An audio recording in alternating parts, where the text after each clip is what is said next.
Vocês estão vendo esse cachorro? Todos os dias ele depende de mim para comer, para passear, para dar o sustento para ele, para dar tudo aquilo que ele precisa, para dar tudo aquilo que ele deseja. Ele vive comigo, mantém os olhos fixos em mim, sempre que pode está brincando comigo. Quando ele tem medo de alguma coisa, ele corre para debaixo das minhas pernas. Quando ele deseja fazer as necessidades, ele vem até mim, porque ele sabe que eu vou levar ele para o lugar certo para fazer as necessidades. E volta e meia, eu me deparo com ele olhando para mim de forma íntima e profunda. Da mesma forma como ele é assim comigo, nós também precisamos ser assim com o Senhor. A oração é a respiração da alma. Depender dele para todas as coisas é mostrar para o Senhor que nós entendemos quem somos, entendemos quem Ele é. Se nós vivemos de forma dissoluta e vivemos apenas olhando para essa terra, nos momentos de angústia que sempre vem, nós estaremos desamparados. Não haverá alguém que possa nos proteger e nos guardar. E ainda assim, quando escolhemos no meio da nossa dissolução olhar para o Senhor, Ele também se inclina para nós, mesmo que soe como hipocrisia. Todas as vezes que vamos até Ele, a Bíblia diz que Ele anseia por nós. E esse ápice da ansiedade acontece no momento que um filho seu coloca o joelho no chão para orar, para reconhecer que estava errado, para buscar o caminho melhor. Cristo disse: orai sem cessar.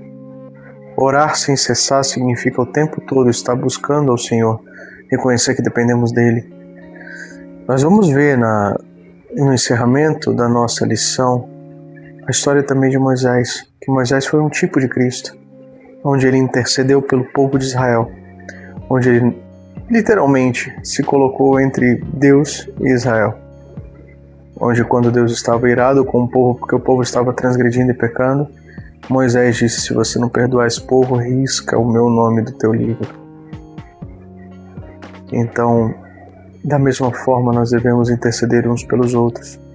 A oração não é apenas para nossa edificação pessoal, mas para cuidar, para amparar uns pelos outros. Por que a Bíblia diz que a oração intercessória tem grande poder?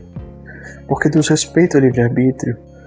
Então, muitas vezes a pessoa escolhe viver uma vida dissoluta e não está mais debaixo da proteção do Senhor, mas no momento que alguém escolhe orar por ela, o Senhor, em respeito à oração da que essa pessoa faz, coloca debaixo de suas asas, traz ela para perto de si, usa as experiências negativas que essa pessoa viveu para transformar e ressignificar, para que ela possa ter mais uma oportunidade de seguir o caminho correto. Isso a gente só consegue quando nós atingimos essa dependência. A oração nos ajuda a buscar isso. A oração, como disse no livro O Caminho a Cristo, é conversar com Deus como a um amigo. E é assim que nós devemos buscá-lo. Eu queria ler para vocês uma citação que está também no livro de Caminho a Cristo, na página 63 e 64, que diz exatamente assim: o seu coração repleto de amor, o coração de Deus, se enternece com nossas tristezas e expressões de pesar. Entregue a Ele todas as coisas que perturbam a sua mente. Tenha coragem para verbalizar, não para dizer assim: o Senhor sabe.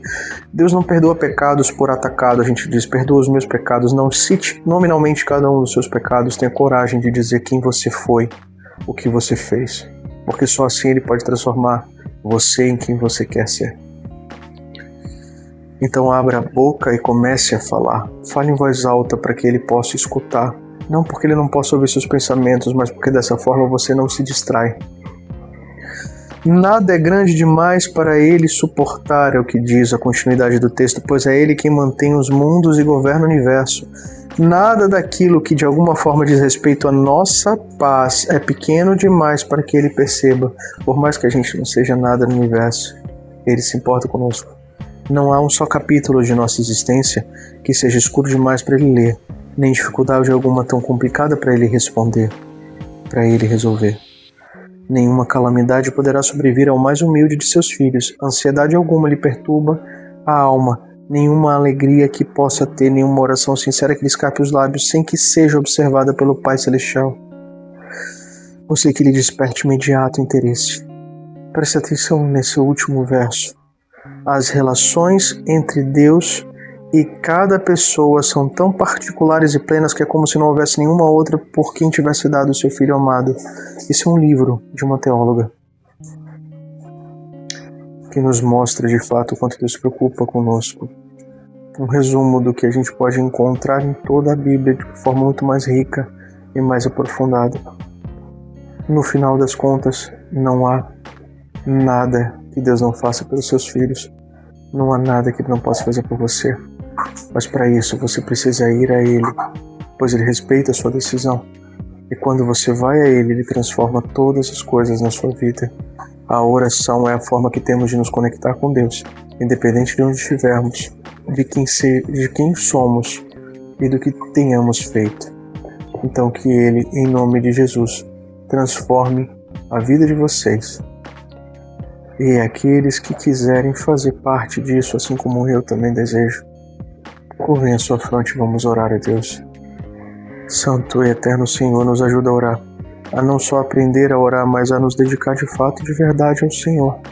Transforma a nossa vida naquilo que precisamos, as dores que vivemos, os traumas que carregamos. Nos ajuda a tomar a nossa cruz e segui-lo. Nos dá vida nova e nos ensina o prazer que é nos relacionar em intimidade com o Senhor, com aquele que nos ama mais do que jamais seremos amados por qualquer outra pessoa. Em nome do Teu Filho Jesus. Amém.